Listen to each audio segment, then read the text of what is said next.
Test शुरू करते हैं। सिद्ध करना है कि 3 + 2 √5 एक अपरिमेय संख्या है। तो फिर से वही बोलेंगे कि अगर अपरिमेय संख्या सिद्ध करना है तो हम उसका उल्टा या अपोजिट मान लेंगे कि माना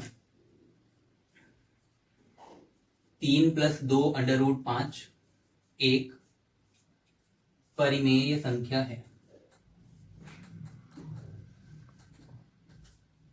और अगर परिमेय संख्या है तो सभी लोग समझ गए होंगे कि इसको किस रूप में लिख सकते हैं, P/Q के रूप में। अतः 3 + 2 √5 = P/Q।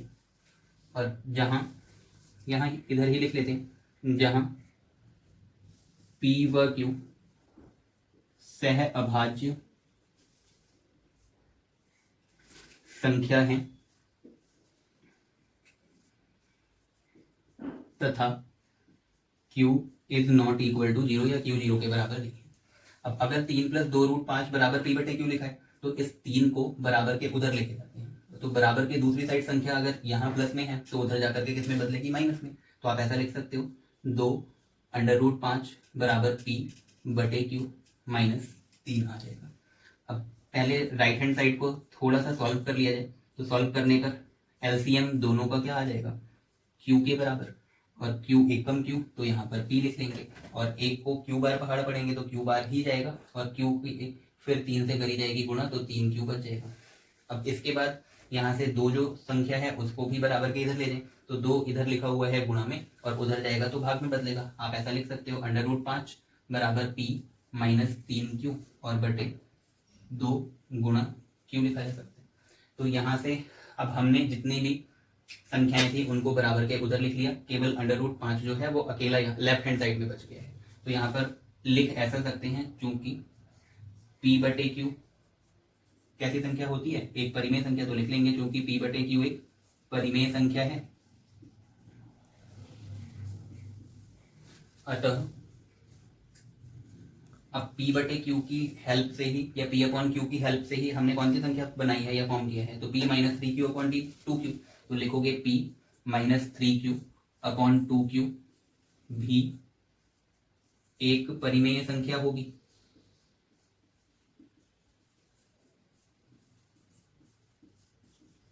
और अगर P -3Q/2Q भी एक परिमेय संख्या है तो इसके बराबर में कौन सी संख्या लिखी हुई है, √5। तो लिख सकते हैं इसलिए √5 भी एक परिमेय